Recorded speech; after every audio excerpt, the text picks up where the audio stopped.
વિદ્યાર્થીઓને ભાર વગરના ભણતરની દિશામાં વાળવા માટે અને શિક્ષણ કાર્ય એ રીતે કરાવવા માટે સરકાર દ્વારા છેલ્લા ઘણા સમયથી પ્રયાસો થઈ રહ્યા છે.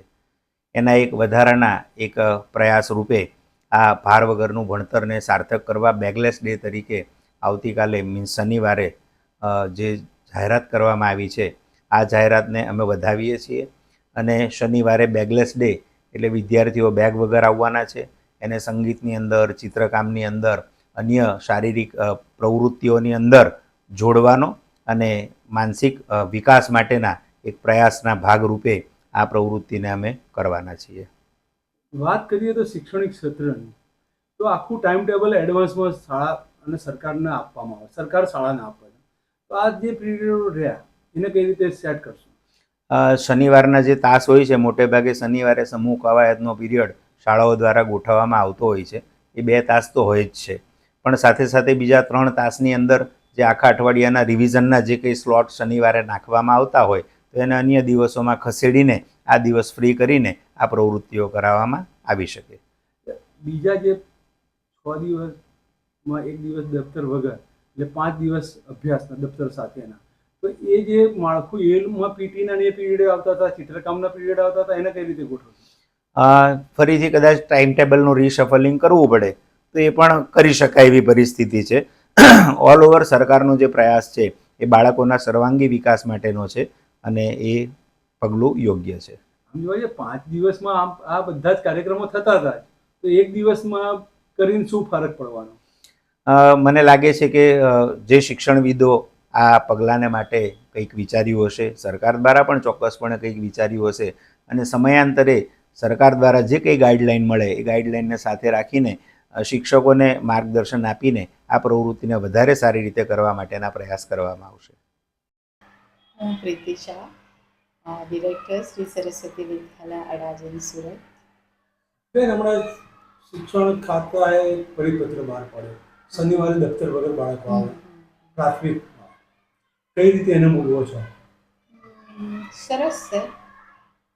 આમ તો પ્રાથમિક વિભાગમાં ભાર વિનાનું ભણતર, જ્ઞાન સાથે ગમ્મત અને પ્રવૃત્તિ સાથે શિક્ષણ તો પ્રાથમિકનો જન્મ થયો ત્યારથી જ છે. પણ આ રીતે સેટરડે એટલે કે શનિવારે જોયફુલ, બેગ વગર આવવાનો આનંદદાયી શનિવાર બાળકોને ખૂબ થોડુંક અલગ લાગશે અને મજા આવશે. ટ્રસ્ટી તરીકે, પ્રિન્સિપાલ તરીકે આપ જે શનિવારના વિષયો જે ભણવાના હતા એને કઈ રીતે એડજસ્ટ કરશો? અને બીજું જે બીજા 5 દિવસ 6 દિવસ વાળા કામ, એમાં ચિત્રનો, પીટીનો જે વિષયવાળી તાસ હતા એને કઈ રીતે મેનેજ કરશો? એટલે પરિપત્ર જોયા પછી કેવો વિચાર આવ્યો કે આટલા બધા શનિવાર જો અલગ અલગ કૌશલ્યને લગતી mental, physical health awareness, wellbeing, મૂલ્યો, કૌશલ્યો, સ્કિલ, આ બધી પ્રવૃત્તિ જ્યારે અલગ અલગ કરવાની છે તો પછી રેગ્યુલરમાંથી આ પીરિયડને જુદી રીતે લેવા પડશે. એટલે અમારે ટાઈમ ટેબલને ફરીથી ગોઠવવું પડશે. આમ જોવા જઈએ વર્ષ દરમિયાન સત્ર શરૂ થાય ત્યારે સરકાર કંઈક ને કંઈક કાર્યક્રમો માટેની આખી રૂપરેખા નક્કી કરીને આપતી હોય, અને આ પરિપત્ર શું રહે, કઈ રીતે અસમંજસ અનુભવશો? પ્રાથમિક વિભાગનો પરિપત્ર છે. પ્રાથમિક વિભાગમાં ધોરણ 1 થી 8માં આપણે પ્રવૃત્તિ કરાવવાની છે. વર્ષના શરૂઆતમાં છે એટલે આપણે મેનેજ કરી શકીશું. આનાથી બાળકોમાં શું ફરક પડશે? બાળકોને બહુ મજા આવશે, કેમ કે એને બેગ લઈને આવવું, નોટબુક ખોલવી, નોટબુકમાં લખવું એવું તો એને ગમતું નથી. એને તો બેગ વગર આવવાની મજા આવે, થોડું ફ્રી લાગશે, એને ચેન્જ લાગશે, તો બાળકો ખૂબ આનંદ લેશે અને પ્રવૃત્તિ તો બાળકોને ખૂબ ગમે છે.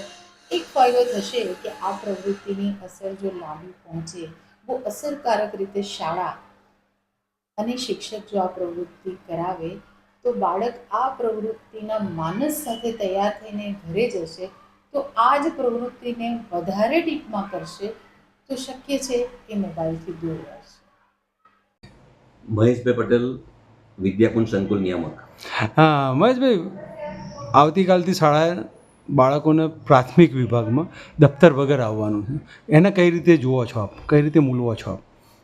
નવી શિક્ષણ નીતિ 2020 અંતર્ગત છેલ્લા 3-4 વર્ષથી નવી શિક્ષણ નીતિના આધારે સ્કિલ બેઝ એજ્યુકેશન પ્રવૃત્તિ દ્વારા એજ્યુકેશનની જ્યારે હિમાયત કરી છે, ત્યારે વર્તમાન સમયે તારીખ 1 જુલાઈએ પ્રાથમિક શિક્ષણ નિયામક દ્વારા ગુજરાત સરકારે નિર્ણય લઈ અને પરિપત્ર બહાર પાડ્યો છે. તેમાં દર શનિવારે ધોરણ 1 થી 8ને બેગ વગર આવવાનું, એટલે કે ભાર વગરનું ભણતર અને આનંદમય શનિવાર તરીકે હવે પછીના દરેક શનિવારે બેગ વગર વિદ્યાર્થી આવવાનું છે.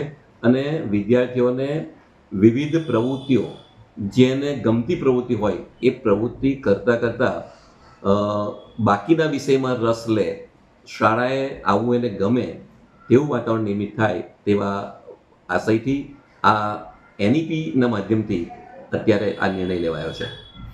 વાત કરીએ તો એ જે દિવસે 3-4 પીરિયડ ભણવાના હતા એને કઈ રીતે ગોઠવવું પડશે આવનારા સમયમાં આપે, અને જે બીજા 5 દિવસમાં ચિત્ર અને PT ને બધું જે ચલાવતા હતા, તમારા શાળામાં તો આમ જોવા જઈએ તો નવું કંઈ હતું જ નહીં, તો કઈ રીતે સેટ કરવું પડશે આવનારા સમયમાં? આમ તો શાળાના કેલેન્ડરમાં આ તમામ પ્રકારની પ્રવૃત્તિ હતી જ, હોય જ છે, પરંતુ જ્યારે સ્પેશિયલ દિવસ આના માટે આપવામાં આવશે ત્યારે મને એટલો વિશ્વાસ છે કે વિદ્યાર્થીઓ, જે દરેક વિદ્યાર્થી, કેટલાક વિદ્યાર્થીઓ પ્રવૃત્તિમાં રસ લેતા હોય, કેટલાક ન લેતા હોય, પરંતુ જ્યારે સ્પેશિયલ ડે ફાળવ્યો છે ત્યારે બધા જ વિદ્યાર્થીઓ પોતાની સ્કિલ બેઝ, પોતાને જે રસ પડે એવી પ્રવૃત્તિ કરી શકશે. એટલે જે પ્રવૃત્તિ રૂટિનમાં માત્ર 20-25 મિનિટ કે અડધો કલાકના પીરિયડમાં કરતા હતા એ મુક્ત રીતે કરતા થશે. બીજું, ચોક્કસપણે શનિવારે વિશેષ આયોજન કરવું પડશે. જેમ રૂટિનમાં કરતા હતા એવી રીતે શિક્ષક જઈને ઊભા રહેશે તો પાછી પરિસ્થિતિ એવી જ નિર્માણ થશે કે કોઈ વિદ્યાર્થી કશું લઈ શકે નહીં, એને મજા નહીં આવશે. પરંતુ જે તે એક્ટિવિટીઝ હોય એને ડિટેલ પ્લાનિંગ કરવું પડશે. દાખલા તરીકે ધ્યાન યોગ પ્રાણાયામ છે, તો એને સ્પર્ધાત્મક રીતે એને ઇવેન્ટને રૂપે મૂકીને વિદ્યાર્થીને મજા આવે એવી સમજણ દ્વારા એને કરવાનો પ્રયત્ન કરવો પડશે. એ ચાહે ક્રાફ્ટ વર્ક હોય, ચિત્રકામ હોય કે કોઈ પણ પ્રકારની બીજી પ્રવૃત્તિ હોય, દરેક શિક્ષકે ખૂબ ડિટેલ પ્લાનિંગ કરીને એને જવું પડશે. કારણ કે માત્ર 1 કલાક એટલે 3 કલાકના આયોજનમાં એણે 1 કલાકમાં પોતાનો વિષય જે છે એ પીરસવાનો હોય છે. ત્યારે તમામ વિદ્યાર્થીઓ પર ધ્યાન આપવા માટે તમામ વિદ્યાર્થીઓ પાર્ટિસિપેટ થાય એ મુખ્ય આશય છે. એટલે શિક્ષકે તો અને શાળાના આચાર્યએ આની પાછળ ખૂબ મહેનત કરવી પડશે. આવતીકાલે તો અમે જનરલી આયોજન કરી દીધું છે, પરંતુ નેક્સ્ટ શનિવારથી પ્રોપરલી પ્લાનિંગ કરીને શિક્ષકે પોતાનું મોડ્યુલ પણ તૈયાર કરવું પડશે. એટલે આનાથી શિક્ષકને બી શીખવું પડશે એમ? શિક્ષકને શીખવું જ પડશે, કારણ કે જે શિક્ષકને ભાગે કદાચ કોઈ ક્રાફ્ટ વર્ક આવ્યો અને એને ક્રાફ્ટમાં અત્યાર સુધી ઇન્ટરેસ્ટ નહોતો, પણ વિષય તો એને લેવાનો થશે, એટલે શિક્ષકને પણ તાલીમ આપવી પડશે, શિક્ષકે શીખવું પડશે અને શીખીને જ ક્લાસમાં જવું પડશે.